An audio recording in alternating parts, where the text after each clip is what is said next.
Kanema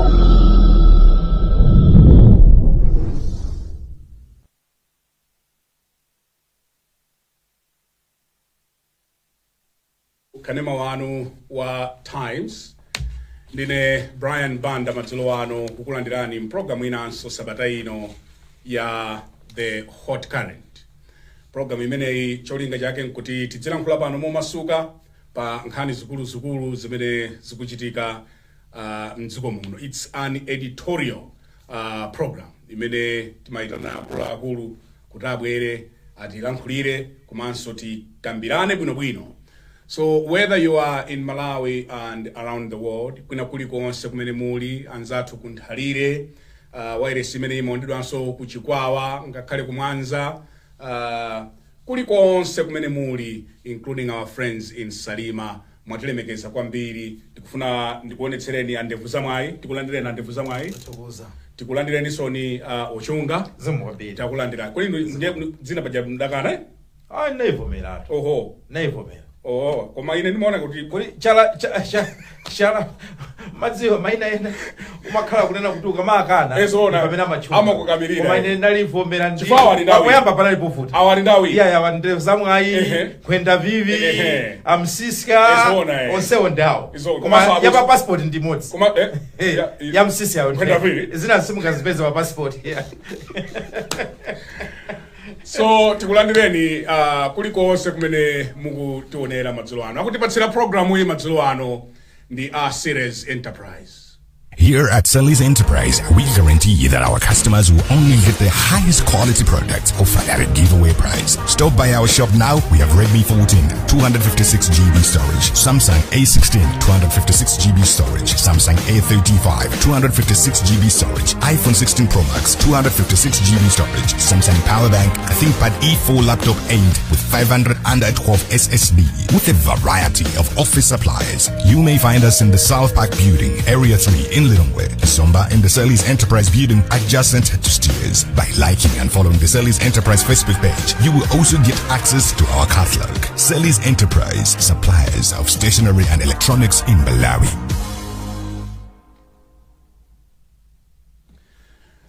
Programu hii ndiyofunika kwambiri and we just returned this week kuchokera kulilongwe.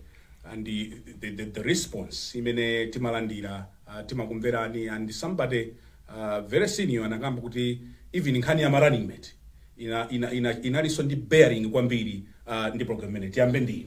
Yes, tinabweresa ngati kuti kusankha running mate tinakufanizira ngati kumenya penalty kuti ma presidential candidates amakhala ngati kumenya penalty. Mutakuona kuti aliyense akumakhala ngati anakatenga kamene kacha kanalobje kamene kacha kuti aphonya achinya. So I think chimene timafuna kuti tizipanga muona mtima ndokuti ngati dziko tizitha kulankhulana kunena choona mene chilili and banda muli apa and achunga muli apa sizophweka and ife sifanzero kwambiri. We continue to say this. Ife sukuti dziko mmene muli Malawi 21, 22 or 23 million kuti anzero kwambiri ndifeyo sitinanenepo zimene zozo. Chimene chinachitika ndi chisomo chokuti mwina ife tidapeza mwayi kuti pali platform imene timathakulankhulapo and zina zimene timalankhula zija timakhala kuti tachita consult kwambiri. Kumbuyo kwathuku kuli consultation yambiri imene imachitika tisanabwere pano chifukwa timafuna tizizayankhula zinthu zokuti olo munthu atakuyimisa panjapo ngokufunsani zimene mayankhula pamene pajapa zija mati bwanji uzitha kukhala ndi backing, uzitha kukhala ndi popondera pacho tizitinayankhula titafufuza izi nchifukwa chake muzaone kuti mwina nchifukwa chake mwina anthu ambiri amatha kuvomerezana nafe but even amene savomerezana nafe sikuti ndikulakwikayi. Brian, in this country tidasankha kuti tizikhala ndi ufulu olankhula komanso kukhala ufulu osemphana maganizo. Umene ndi ufulu umene tidasankha kusemphana maganizo sikuyambana.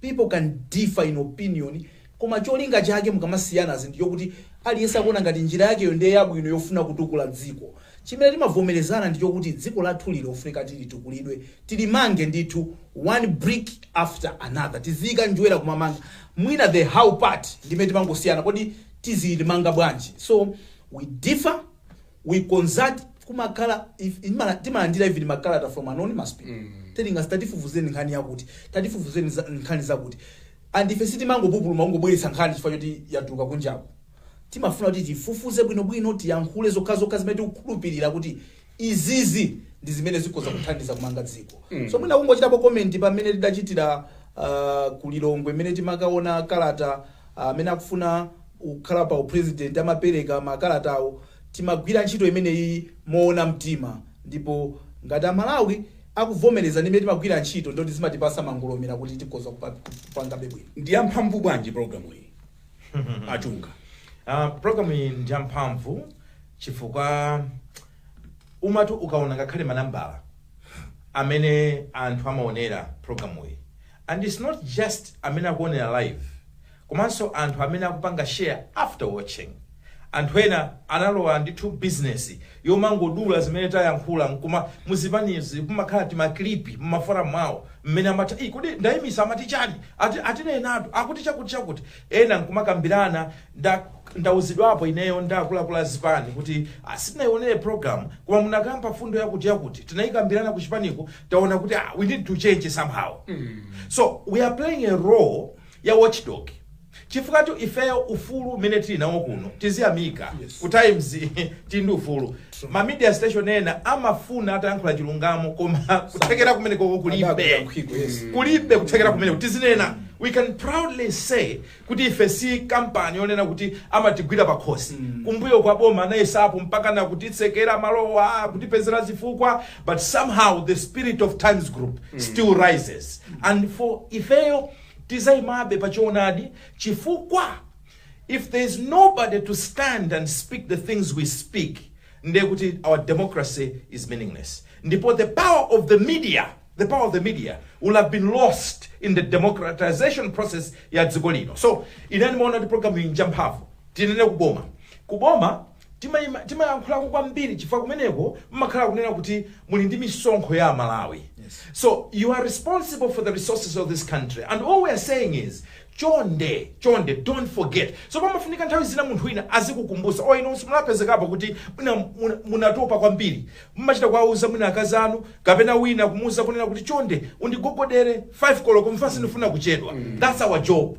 Our job njogogoda nkunena kuti achakwera akumene kumene vice president ku cabinet iko ku parliament iko chonde Amalawi tukuno sisi kuyenda. That's our job. Iwo amene amatitenga kuti ife ngatongonyoza ndi akungolakwisa ena nkaona ngati kuti Potika Muzu was the founder in our company emene ndiye kuti Malawi Congress Party tatiyalo amboma ife sitinga yankhule china chilichonse ndi tutele anaona kuti koma I think timangoana mizira ife when government is wrong tapati wana government ikuponyesa timayankhula. Back to the opposition. Ife pamene tukamba za government sisi mathandazo kuti ku opposition opposition yonso ili ndi udindo mu democracy. Pamene so mukuponya ife timanena kuti apart opposition you could have done better. Ndiye pina pake anthu amazasowa kukanga ngakungolesa kumakhala ngati kangati DPP apasandalama kumakhala ngati kuti continue guessing as we continue to do our job. Palibe amene anganene kuti awa nga MCP. Okay, ayiyamba nkhani imene I think ngati inalipo nthawi imene ife ngata Times tinkadikira because mbuye monse maboma amene amabwera madina kuti ndi MCP leti nkana kuti tizapanga prove bwanji kuti ife ndi independent media station. Ambuye lolani kuti ife tili moyo MCP zakhale kupampando kuti anthu azaone kuti sitimayang'ana kala ya munthu amene wakhala pampando timayang'ana kumpando kuchifukwa ndi kumene kuli misonkho ya Malawi. Nde mulungu adaloladi kuti tili ni moyo tosatatu adakhazika MCP pampando anthu aja nkumadikira kuti tione ndikuona kuti ife siti kusintha atikungodera cholakwa ndi cholakwa kaya kupanga ndwa DPP kaya kupanga ndwa MCP kaya ndwa UDF kaya ndwa UDM cholakwika ndi cholakwika chabwino ndi chabwino posatengera makaka. So ife tidathokoza mulungu kuti ambuye mwatichita vindicate kuti anthu panopa adaona professionalism and independence ya Times kuti simatengera kuti ndi ndani yungogwira ntchito yake imene akamba chimwena ngawa watchdog kuona kuti kodi Amalawi amene alibe liwu angalankhulire ndi ndani pamalo pokuti amene wamaudindo azimva. Nde ife that's why timanena kuti ndi chisomo kuti takhala nthawi inoyo kuti taprova kwa amene ankakayikira ma doubting Thomases kuti no, I think anthu awawa they are independent imene ankhulira awawa kuti abwana kunoko independence ilipo That's why timanena pena timavulala nazo pogwira ntchito imene tizinena zona. Yes. Timavulala nazo pena Yeah. kuseri kusizimalephera tizikwapo pena ndi pena, but at the end of the day palibe adabwerapo kuti kugwira kukhosi kuti msanene chakuti umafunika wisdom nawenso ngati ndolanga pogwira ntchito yako. There is need for that wisdom. Yes. Nkhani zathu za lero nzitatu. Marani mates ndi amenewa. Yes. Tikambaso ya mapassport. Koma tiyambe ndi ya marani mates. Sasa tiyambe ndi ya lero ya DPP makhazikisa campaign ndi uje. Oh yes. Tiyambe imene ya. Tiyambe ne? Okay. Yampavu. Ya is fresh. DPP yata? Ya khazikisa campaign komanso manifesto. Okay. Ndeti yambe ndi imene. 14 bwaloni ya nakumaliza kuyankhula yambe nda. Oh chabwi. Lero kumawaku mu mzinda wa Blantyre, Mount Soche Hotel, tinaona chipani cha DPP chikupanga unveil manifesto yao. Iwowa anakhazikisa bungwe la anthu amene akuatenga nkualemekeza kuti anthu oganiza bwino mchipani kuti akhale pansi amene amasogoledwa ndi Dr. Collins Magalasi. Ndipo bungwe limenelo kapena kuti komiti imeneyi yagwira ntchito miyezi 6 kulemba mfundo zosiyana ndipo atalemba mfundozo poti constitution ya Malawi imene inali amended mchaka cha 2021 imanena kuti zipani zizikhala ndi manifesto kama general elections imene ili yovomerezedwa ndi National Planning Commission komanso yogwirizana ndi ndondomeko za boma za masomphenya a 2063. Ndiye anapitisa kumene kucha for approval and they were certified nkunena kuti ya ili bwino. Ndiye lero anabwera kuzauza Amalawi koma amene anasogolera anali amene wasankha kukhala running mate amuthalika amene ndi Mai Jane Answer SC. Komanso anapita ndi amene wasankha kuti azakhale a second vice president atatalo wemboma bambo Enoch Chihana amene wa president wa chipani cha Afford. Anapita kumene kusogolera gulu lonseli ndikukapanga unleash this manifesto. Ndiye mmene muja akamba zosiyana. After that then masanawa pamene anapita sopano ku Njamba Freedom Park kumene adadi anapanga join kuti sopano afotokozere. Adadi woyankhula sikuti anakhuza ku manifesto kwenikweni, ananena kuti ya Magalasi ayankhula kale bwino. Iwo anangochita concentrate on some general principles zokhuzana ndi usogolero wawo komanso usogolero wa chipani chawo komanso nkhani ya Jenansa. Fuka madziwa kuti nkhani ya Jenansa ambiri anayankhulapo anachita so justify chifukwa chimene Jenansa anawasankhira. So kwambiri in terms of munthu atati kungompasa a run through ndinena motero koma kuti kukhazikika mwina nzangu achiteka ikomenti tisanambe kukhazikika pa nkhani imene. Mukhoza kukhazikika. Oh no problem. Mukhoza kukhazikika.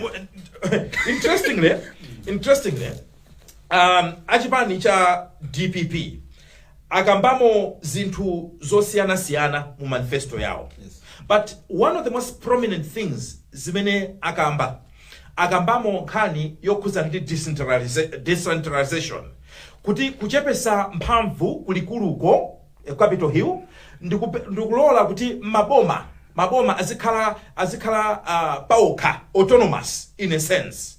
Ndiye sizingatheke kuti maboma akhale decentralized ngati kulibe ndalama.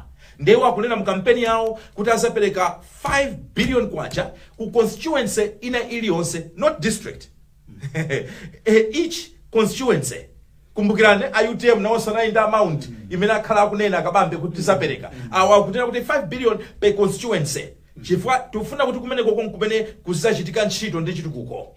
And it's not surprising chifukwa pamene amayankhula amuthalika kunjamba anakambapo nkhani yodandaula kuti you have killed Blantyre for example. Zonse mangozipanga concentrate kulilongwe. Ati ifeyo kungolowa mboma ndizayika decree kuti makampani onse amene have been forced kupita kulilongwe abwerere ku Blantyre. Ndipo tizaonesisanso kuti Blantyre should return as a commercial capital ya dziko lino. Mbali imodzi yopanga decentralized kuti zonse sangokhala concentrated pa lilongwe. Komanso mmenemu anakambamo ndithu akambamo zokhuzana ndi achinyamata za job creation, akambamo nkhani za tourism kwambiri, akambamo nkhani za tourism, akambamo nkhani ya food security, akambamo nkhani za maphunziro, akamba nkhani yokhuzana ndi azimayi, akamba is a big document. Actually the whole document is 92 pages. ndekuti ndi document yaikulu ndithu. Ndimafuna so mwina kungonena kunena kuti iwo akunena kuti by 2030 chuma cha dziko lino chizakhala chitakwera pa 6%. That's what they're projecting. They're saying 2030 chizakhala kuti ndithu tafika kumenekoko. So in short, what I can tell you is muli malonjezano ndipo akumanena kuti ifeyo sikuti tufuna kuwapa santhu ma handouts. Ana jenansa pana mayankhula kumano social hotel ananena kuti ifeyo situfuna ma handouts. Ife tufuna kuti anthu otaphunzise how to fish. Not give them the fish, but teach them how to fish. Ananena anso nitumukhanga timonyoza mozembera zimene manifesto ya MCP inanena masabata apitawo. Akuti musamango nena kuti yayi munthu mwana akabadwa 500,000 chifukwa chonena kuti manifesto enawa anthu polemba amapanga atchula maonero kuti copy and paste. Ati mangopanga copy ndi paste chifukwa zinthuzi kumangalandeko ali ndi system yachikhalire imene amakamba ya social welfare. Yeah, anaikonza bwino ifeyo kunoko kulibe system yabuno ngati imeneyo ndiye tingofikira basi. So anayankhula koma mozemba koma muonesesa kuti akususana nawo andikuwauza amalawi kuti musamvere zimene zija mumvere ife. Pomaliza amunthalika pamene amayankhula kunjamba anazane napo kunena kuti awa ananena kuti azakulowesani mu 2020 azakulowesani ku Canaan koma sizidateke. Akuti afsino ati ayima pamwamba pa phiri la mulanje ndipo aonako ku Canaan. Akuti kumeneko ndikakulowesani kumenana kulowesani ko atosati ku Bagamoyo ayi koma ku Canaan ndikakulowesani. So mwachidule mwina nditha kungolena motero. David ali nazonse. I think anazane naso kuti akuuza MCP government iwo mwina ngati mulungu ati let my people go. You know kuti I think anthu akuvutika under MCP government, therefore iwo ngati DPP abwera kuti azapulumutsa anthuwa. So ukaiona manifesto ya DPP sikuti ndiyo kuti sitinazimvepo. I will not come here and say kuti sitinazimvepo, but what they're trying to do is they're trying to say kuti is easy they can deliver, because it's very because of colors only zodabwisa kuti munthu wina akachite kubwesatu mwina chachilendo chifukwa chake mwina munthu akabwesatu chachilendo chosiyana anthu amachaza changana kuti ichi ndechiti. So they have a good manifesto, I must say, just like ena wazipani zinasi. The question imene Malawi tili nayo padakali pano ndiyo kuti ma manifesto abwino ziko munomo, ma documents abwino amakhalamo kuwakwaniritsa imakhala nkhani zina.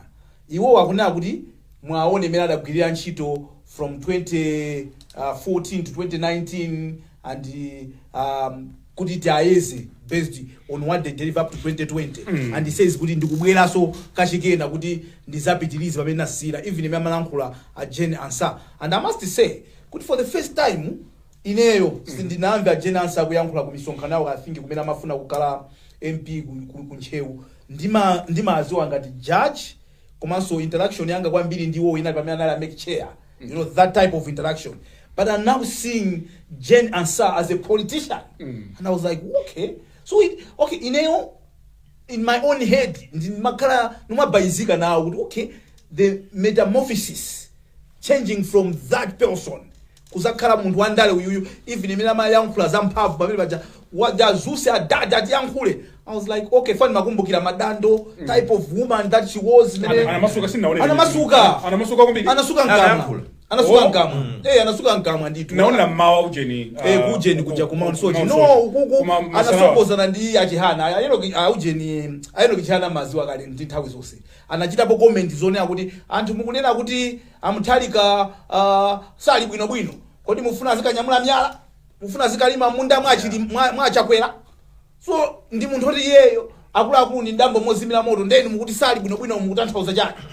So aujena achihana ndi amene anazusa ndakomanda mbakuti akuti sada khale pasanja imeneyo timafuna tipase nthawi yabwino tikambirane chifukwa chokuti yes mafani kuti is that a new style of doing politics? No, we can as well talk about it because atumina sada abwa kuti tukhanga kuti nasitufuna kuyiyankha kapena kuyiyankhulapo nkhani pakhala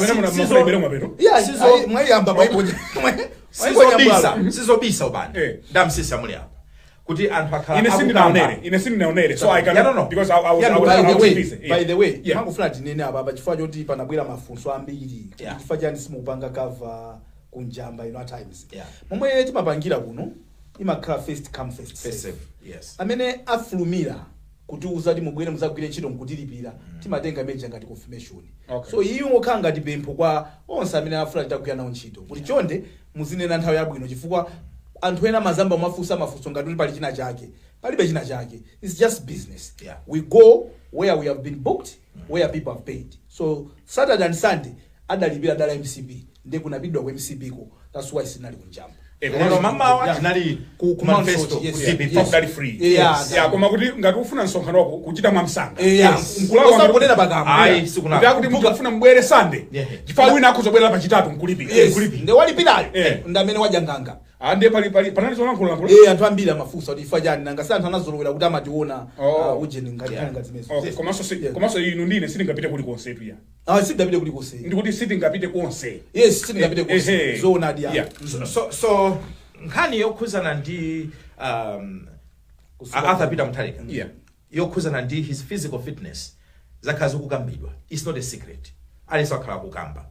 Ndimanena kuti nkhani pali pawiri kapena patatu poti zionera. Chimene chimavuta kumalawi kuno nchonena kuti nkhani ile yonse timafuna kuti ziona kuchokera kumagaka achipani. And that Malawi is one of the reasons why we are still poor. Tizasiye kumaonera nkhani nkumachita comment on nkhani purely because of political bias. China chili chosongo chona makaka achipani. I was glad kunena kuti tili ku convention tili ku lilongo ku BICC.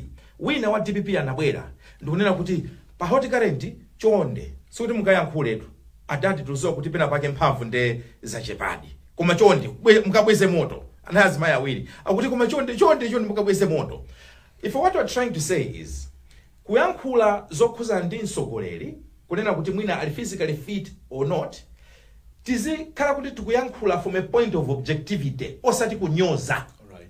Tonse ndife anthu timatha okudwala ndipo tonse tizakalamba ndipo we have seen nthawi zina anthu amene ala akulu kapena okalamba kukhala better leaders kumuzikucha kusiyanaso mwina ndi anyamata. We have seen it before midzi mwathumu. Nthawi zonse tikamayankhula za anthu zokhuzana ndi mmene anabadwira umoyo wawo kapena mmene amaonekera ndi bwino tizichita exercise umunthu and grace ifeyo ngati Amalawi. So on that one ifeyo ngati Times sitingachite promote ndipo sitizakhalako kumbuyo kwa anthu amene anganyoze any of the candidates zinthu ngati zimene zizi. It's against our ethics. However, Malawi kukamba nkhani yokhuza nzonena kuti udindo wa president ndi udindo wovuta. Umakhala nthawi zina ma meeting atali. Nthawi zina umafunika uwerengeze ma documents zitali. Nthawi zina umafunika ndithu kuti pamakhala is very demanding tenga nkhani ngati kuti muli ndi medical report ngati kuti muli ndi umboni. That is wrong. Ndipo ife sitingapange zimenezo, sitingapange defend zimenezozo. Mwani na mfundo yonena kuti mwini wake akunena kuti I am fit. What about if he says kuti I'm fit? If someone says kuti is fit, we will take him. Titenga zimene akuona. Koma ifeyo ngati Times as well. Tindu udindo and we have tanenaka nkhani ya watchdog. Sitomani kuti ka watchdog. Are you telling me kuti achakwera for example lerolo atanena kuti zinthu zili bwino. Ife tikuona kuti zinthu zili bwino. Tinena kuti pati zinthu zili bwino fota achakwera na kuti zili bwino. No. So we shouldn't apply double standards. Ngata amtali katanena kuti ndili bwino. Ifeyo independently we have a job, we have a mandate, yeah, as professionals. Kuacha kuonaso nkunena kuti maybe we have concerns apo ndi apo. For example, are you sure kuti Mutharika atakuyenda campaign from Chitipa to Nsanje? Maybe not. Maybe chipani cha DPP may have to strategize. Mwina aenda pa helicopter or kapena. Mwina he will only feature on some key meetings. Komosati every single meeting. Because honestly, when you look at him, tunafika nditu chifupi nao ku BICC. You will find physically he may not be that fit. However, I said ku BICC pa TV, but ndi pa radio ndinaso chimozi. His spirit seems very strong. Akumati akamaya nkhula mauwo komamva. Just like before. Ukumati ukamamva kaganizidwe kawo ndimene akuyankhulira still as strong. That's why. Anthu wazungulira kumanena kuti ifetu sitofuna kuti akanyamule widibala. If it's not njerwa, that's why they're going toward that. Because they are akayankhula. Kuma mutu ukanga tukutu uganiza bebwino. That's why they're standing on that particular defense. Mafuna tinkadimene ya kuremote. Yeah. Ine ndikuereba mene ali nizera uchunga.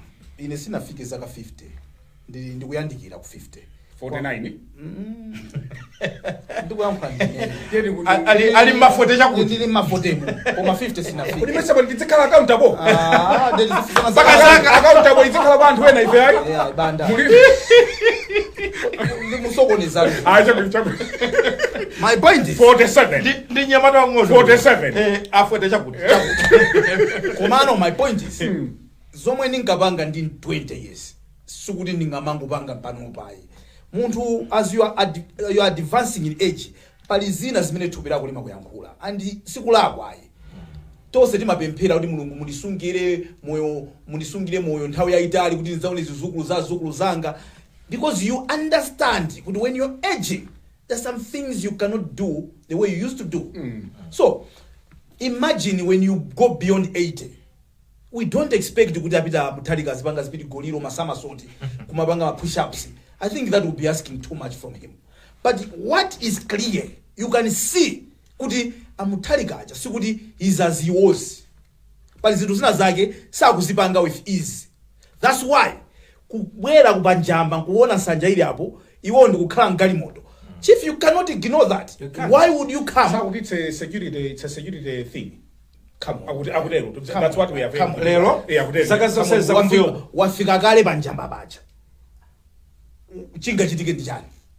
Yeah, but eventually ndaona atatsika yeah. Kutoa galimoto. Ineyo allow me on this one to speculate. Go ahead. Ineme ndikuona ngati kuti kukwera mastepe might be a challenge for me, and I'm entitled to my opinion. Kukwera mastepe. That's why you would see kuti even kumene tinapita kuche. He tried kuti anapanga avoid masteps also. And like Kwayana said, sikuti ndikunyoza tikamani nacho njoye. We are not saying because of that he cannot be president. He should not stand for presidency. That's not what we are saying. We are just saying kuti koda anthu amene mwina tikumapezeka kuti we are pushing him too much. Do we understand kuti there are some things he cannot do? Who said kuti if you want to be president for this country, it means you have to go the whole country. Why do you have other people like Ajina if you were out of here, what's the point?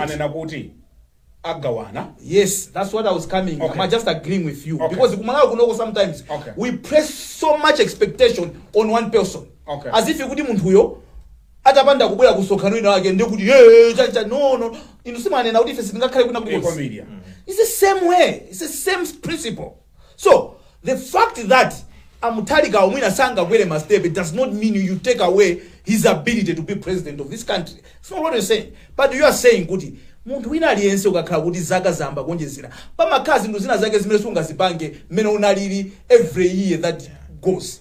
Melanga pangira zintu 2019 ndi 2020 zimasiyana. So to say kuti he may not be physically fit melana lilipo yamba, it doesn't mean tikuna kuti ndekuti is not capable of becoming a presidential candidate. But zina zikumaoneka because abwera akhala mu galimoto ayankhulira galimoto kenaka asika nkukakwera galimoto yawo. You understand? Yeah. Yes, that was very strange, we must say, because anzao ose anali kusanja kuja.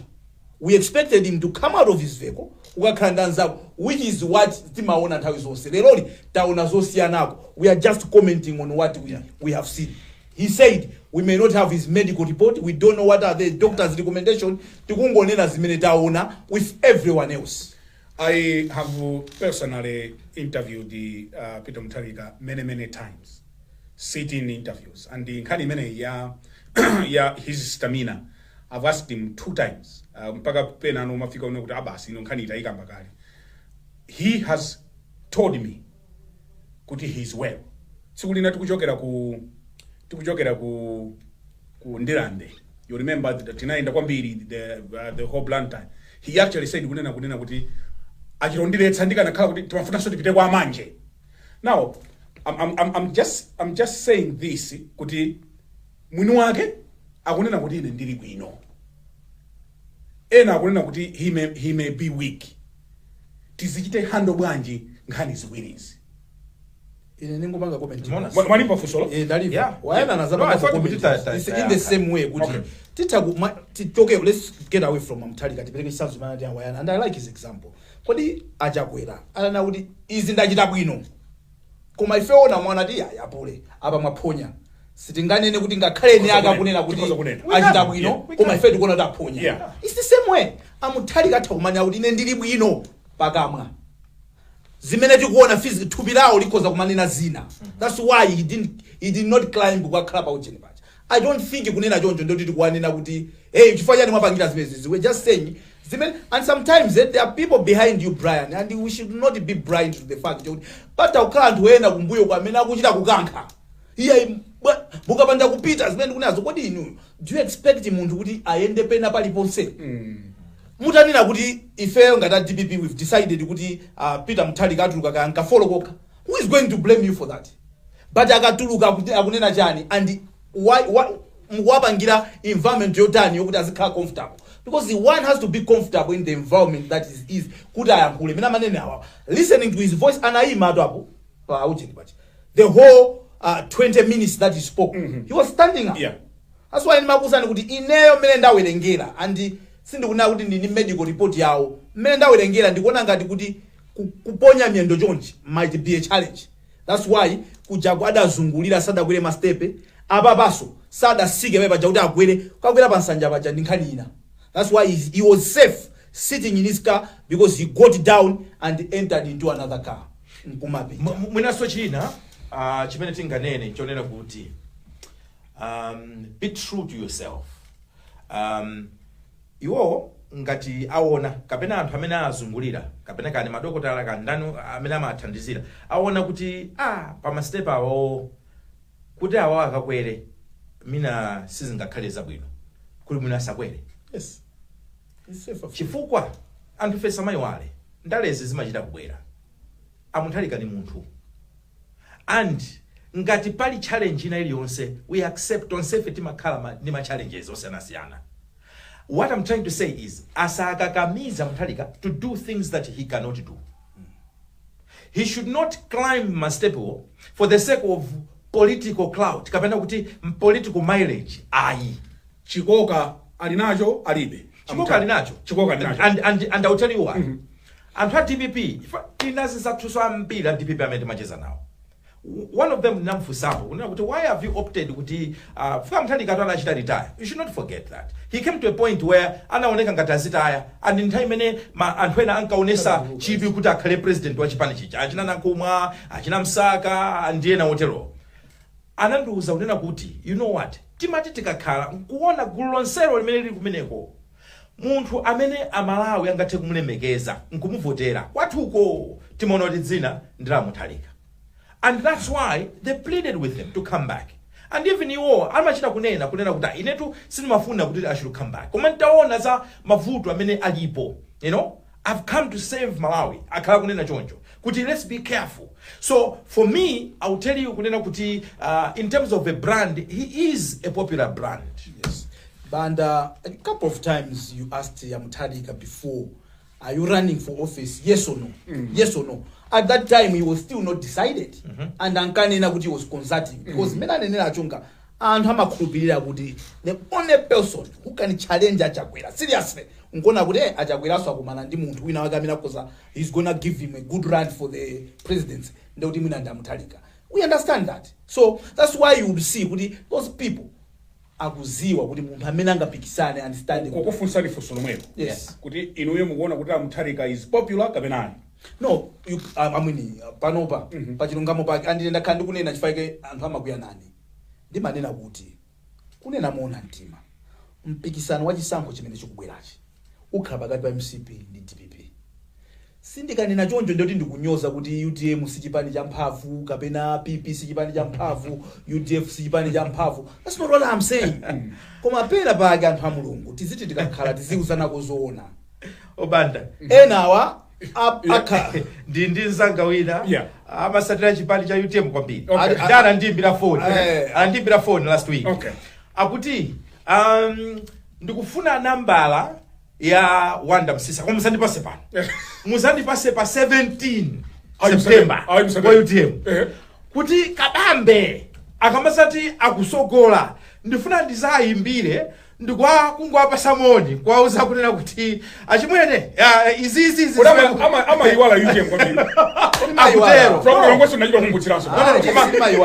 But if if you zimango chitika kuti mwina anthu akuchita pick on him, but even ineyo zimene ndakhala kukamba. Here's the point. Kunjaku kunali malemu achilima. Yeah. Amene campaign. Have you finished your thought? No. Fusolanga popular or not? The question is very popular. Is Peter Mutharika popular or not? That's why Brian, by extension, antakumana kuti kaya kuyenda kasa kuyenda ife timuvotera bemwe. Amaya janna kula na kulilongwachi. Yes. Tadzi kana kuti tsikanyamula. Yeah. The lady said that on TV. Yes, they said that. Those are people that are frustrated with so many things that probably are not going according to their expectations. And that's why Brian, I mean, inenda ninaso kuti ngati pali munthu amene anthu akumaona kuti uyuyu can challenge achakwera ndi kukhala ndi chance yambiri yokuti he might wrestle it away from him, mwina ndamuthalika. You understand? So that you should not, let's not pretend. Yeah. So to ask me kuti kodi, no, by all means he is, even IMCB akakhala kumene koko akumayang'ana ndipo Brian italephereka alliance ya UTM ndi DPP. IMCB anasekerera. And for me, I saw good, okay, these guys are so nanhajira ukaukawawa, they cannot unite kuti akhale no ndi ma chances zawo ambiri. Because MCP panopa what they are going to do, they are going to see kuti kusagwirizana kumene kuli ndiwowa. Iwowa kungoena kuti azilimbise malo ena ndiena kuti mwina apitize chinthu. So don't underestimate greed as well. Koma to say kuti pound for pound mwaika chakwera apa mwaika Mutharika apa onsewa ali ndi ma strength awo, onsewa ali ndi ma weaknesses zawo, koma ndi amene atazakhale kuti for me neck to neck enawa azabwera pambuyo pa amene wawa. Yeah, Nakudulani, you had a thought. Yes. Yeah. It's your time now. Ni manena kuti Fani maisoto kama modereta wapu inobe. Nandi we moderator ukafuna. Say that again. Say that again. Wakasuku yangu azofuna zake aba kudula. Kuzaku potolozera mbali ya mango kuzwa nado. Wabisala hapa wewe. Kajipewa kata mbali. Komatole yosimna ndiye. Kajipewa kata mbali. Ai chapito. Nditele. It's your time, sir. Nditele. Tunaona malemu Saulos Clown Chilima. Amene anachita mount one of the best, exciting and creative campaigns ever. Imene tunaona hapo. Kuyamba ma resources ake zimena mayankula ndi even publicity, the media coverage and design delivery inali campaign into kawawa. Unfortunately, my vote amena apeza inali 1 million bas. That's the most he got. Him as a president. Him as a presidential candidate. Yes. Yeah. And the chipani cha UTM only managed to get 4 MPs. 4 MPs. That should tell you kunena kuti it's not easy chipani yote changwamba kumene kupanga penetrate malayi muno. Osati fote alibe kutegera. Mwafacho nena kuti mene tilili ifeyo anthu ngati dziko amene anachuluka ndi anthu onera kuti ali rural masses. Rural masses samakhala pa Facebook. Rural masses inuyo mutakupanga appeal mwina to the elite kwa anyamata osamba ndotero. Koma kuti munthu mukamfikira wakumudzi amafunika kuti mukhale ndi ma structure abwino at a constituency level, ku area, ku branch, ku district mpaka ku region. Chifukwa anthu amene aja kwa yankulaji amakhala ndi amene amadya nawo, amapita nawo ku maliro, amene akudziwa mavuto awo akumudzi kuja. So if you ask me kuti during these years UTM yachita build ma structures onsewa kuchokera chaka cha 2020 kabla 2019 kufikira panopo, I seriously doubt ngatachita build ma structures yo. Sisi kunena kuti alibe kutekera kunena usanga chite bwino. In fact, if we wish everybody the best. However, timanena certainty zinena objectively chipani cha DPP komanso chipani cha MCP ma structures out anaika mizu ma district onse, and they may have an upper hand when it comes to kupeza ma MP komanso ngakhale presidential candidacy. Now finally nkhani ya akabambe ndi munthu onena kuti even umatu ukaona pa ma candidate onsewa munthu amene amatha kuchita kufotokoza mwina nkhani za chuma kuposa mwina aliyese is Kabambe. For me ndakabambe.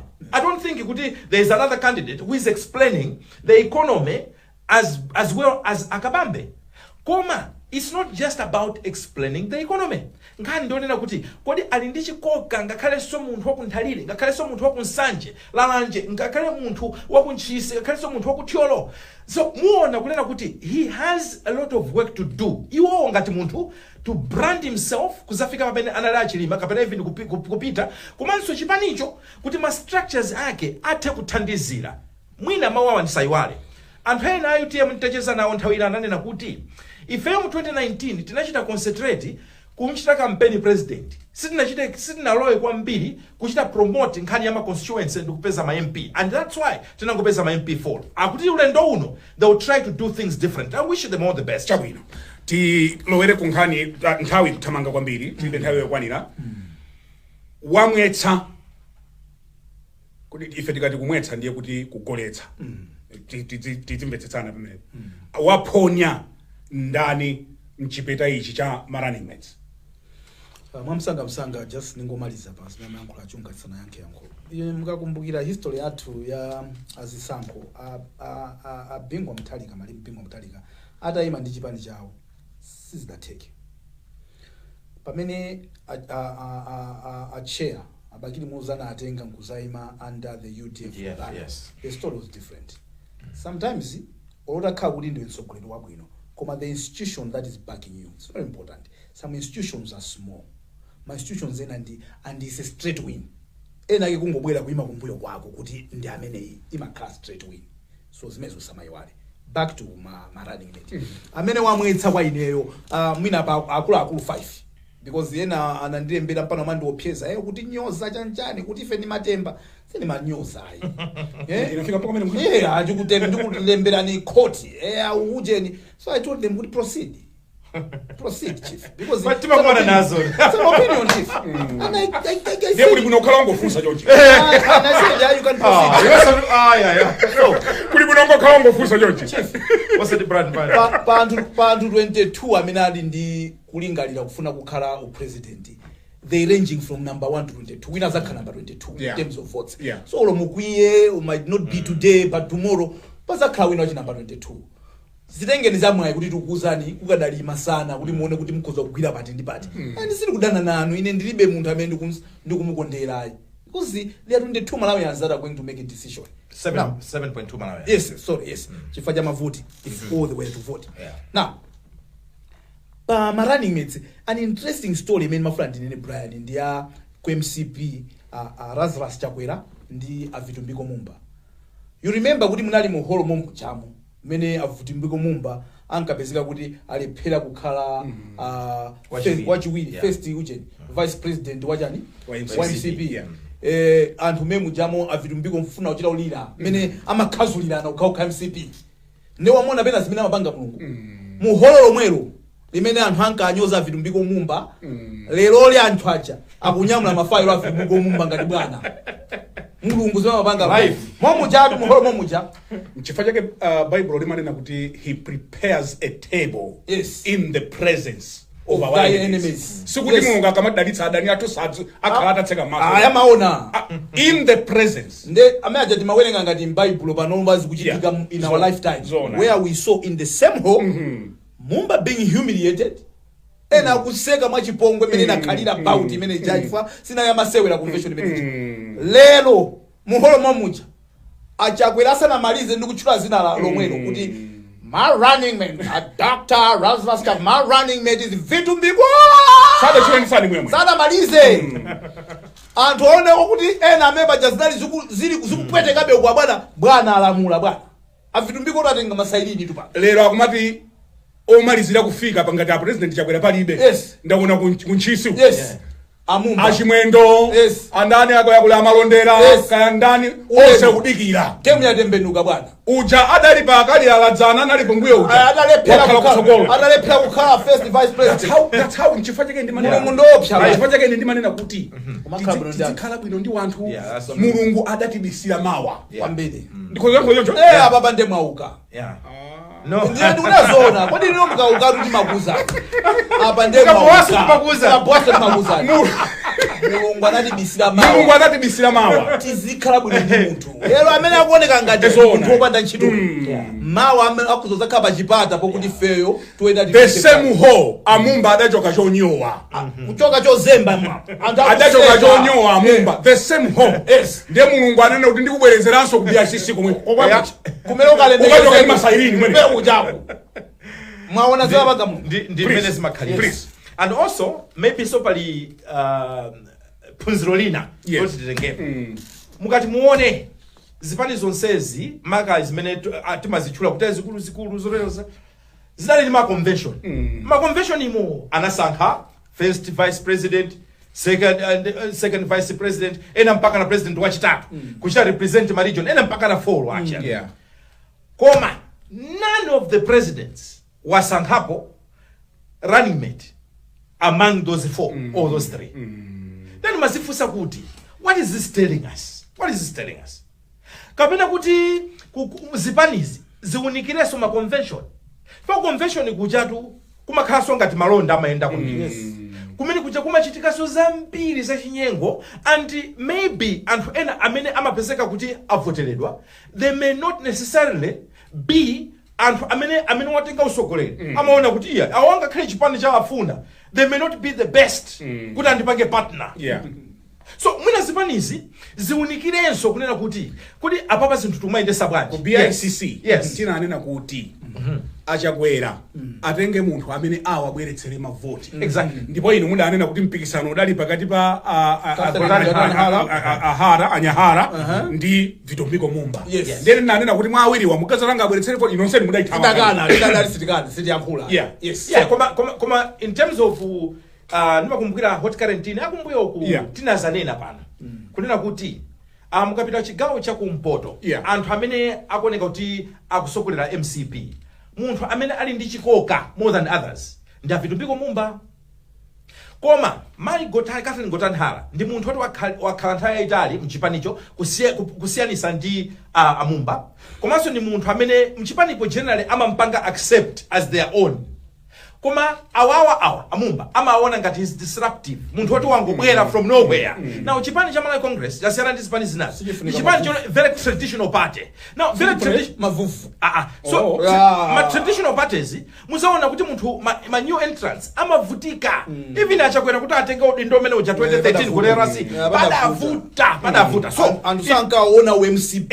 so in conclusion mukamapita kuzisankho muziona manambala and sometimes muzichanga forgo maudana amene muli nawo kapena kusamvana kwanu have your eyes on the ball yang'anani chisankho zinazo matha kuzakonza after the elections koma zimakhala ngati kuti anthu mukukangana nkuyiwala kuti pa 16 mutha kuzaluza nonse nkumazalira limodzi nkumane atapindulanji koma tidakakhala ndi uyu mwina bwezi tidawoloka I don't know ngati mufuna ya mapassport tiyambe lero nthawi ili ndi yativu Nthawi yativu. mano anthu amadandaula kuti mapassport sakuti Very briefly. Titipeza- tingomaliza msangasanga papa Yeah. makamba pajapa tinkayamikira a Newton Kambala Yeah. tidayamikira Mike Gotanhara Yes. kuti ngakhala amaziwa kuti I think game isiyanga Yeah. kuma they were very humble Yeah. the humility that they show Yeah. that they had shown on that day I think cannot go without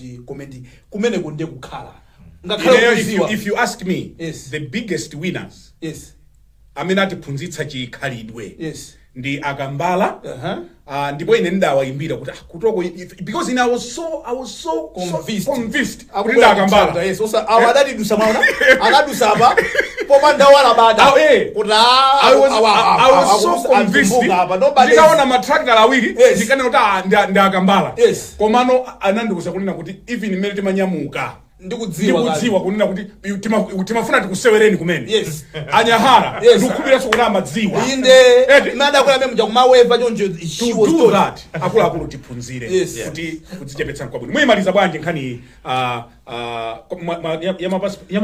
passport pakhalano panopa koma nkhani ya Italy ofunika muna tizai pa sempata next Sunday anthu akufuna mapasipoti ataenda chifukwa chokuti anthu akudwala eti munyengo yaka fast matero tu ka fast fast uyu nditi panopa ndi mukokafika pa 16 September sikuti tidikira so usual programming tichedwa pakachitika kena kanyika passport moving with the time neni mwana ngati ma passport chikuchitika kena ka fast pa chiwiri tifoka kutera anthu chifukwa bali nkhani yoti amalawi amvesese kuti ku immigration kukuchitika zotani siza network there is a lot of tisaisokoneza komano chimene ngapemphe ndiyoti pale anthu amene akudikira passport ni matenda ndichani ali ma appointments ni ma doctors chonde tate ndithamangiseni maujeni wa ma process kuti tathandize akusintha mwinaso kungwapempha akuboma kuti mukamayankhula kwa anthu zokhuzana ndi nkhani ya ma passport kapena ku immigration please yankhulani zinthu zimene pamawa sizakubwererana ngati mukudziwa zona kuti you are not sure, it's better to say we are not quite sure, we'll come back to you maybe in a week's time or so.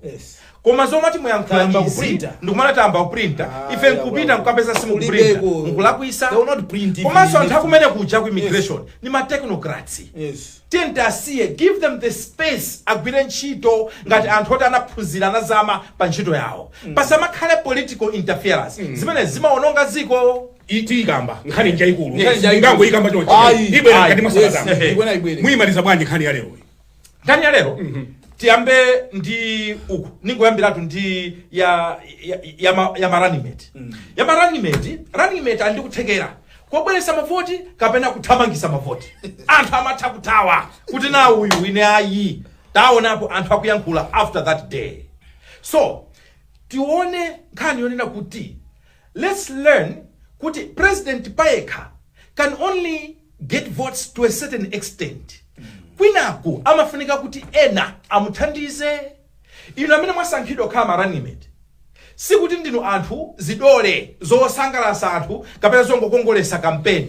Go on the ground and support your candidate.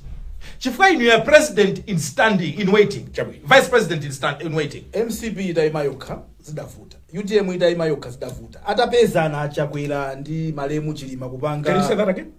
MCP itaima yokha idalephera. Okay. UTM itaima yokha idalephera. Okay. Atasakanizana kuti achakwera ngati presidential candidate wa MCP malemu chilima ngati running mate under MCP adadusa zimene akunena wawa osamuchepesa running mate. Ngati ena akhumudwa chifukwa cha running mate ngati mpata udakalipo kuti mukhoza kuichuna ichuneni amega manena kuti kangati palikalawansi osakakamira zinthu zokuti mukagwa nazo kumpembe sizikuthandizani ngati yofunika uchuna ichuneni muziyang'ana nkhope za anthu abale anu amene mwayenda nawo ulendo usewu kodi nkhope izi zikusangalala anthu ena ali ndungu they are not happy, they are telling you a story mukagwa mawazana kuti ife timadziwa. So running mate ndofunikira sangoti yayi anthu akungoziwa achakwera okha iye anthu angoziwa muthalika okha afunaso kuziwa kuti kodi uyoyo ndi ndani amene yoyo. Ine ndimafuna nene kuti mwayankhula zamphamvu kodi ndibwereke mawu amene mudayankhula ino kuti tiphunzire za moyo wa mawa. Amumba adanyozeka mu holo muja and I was there.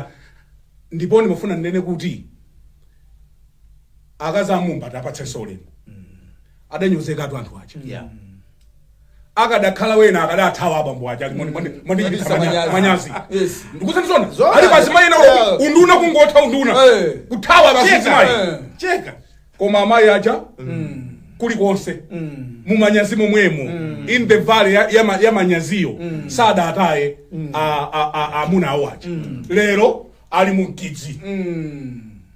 So ndimafuna ndinene kuti tisamata yani nthawi ya mavuto chifukwa ali babwenzi ene nthawi ya mavuto samaoneka nthawi yatithera mulungu adatibisira mawa tizikhala bwino ndi wina ali pachifukwa chimenechi tizikhani mantha chifukwa sitimaziwa kuti mawa libalanje ziziti opsha kuti kodi awawa akoza kukhala ndani mawa amsishawa aujena awawa American boy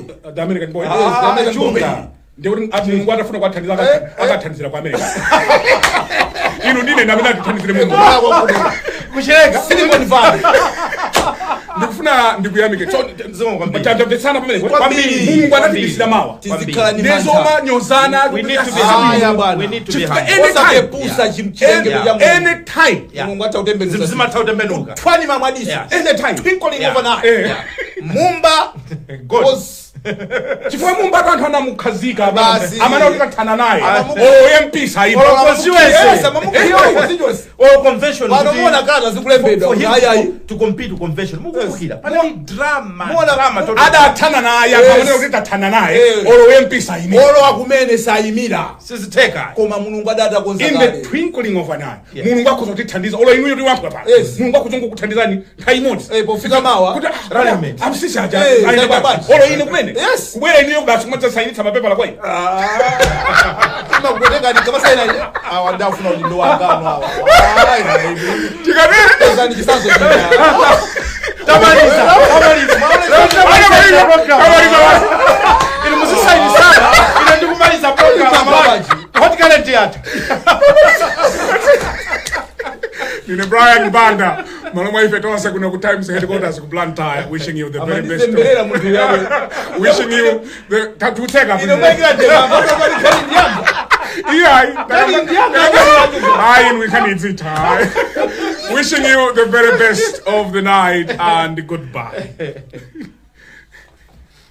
Here at Sally's Enterprise, we guarantee that our customers will only get the highest quality products offered at a giveaway price. Stop by our shop now. We have Redmi 14, 256 GB storage, Samsung A16, 256 GB storage, Samsung A35, 256 GB storage, iPhone 16 Pro Max, 256 GB storage, Samsung Powerbank, ThinkPad E4 laptop aimed with 512 SSD, with a variety of office supplies. You may find us in the South Park Building, Area 3 in Lilongwe, Zomba in the Sally's Enterprise Building adjacent to Steers. By liking and following the Sally's Enterprise Facebook page, you will also get access to our catalog. Sally's Enterprise, suppliers of stationery and electronics in Malawi.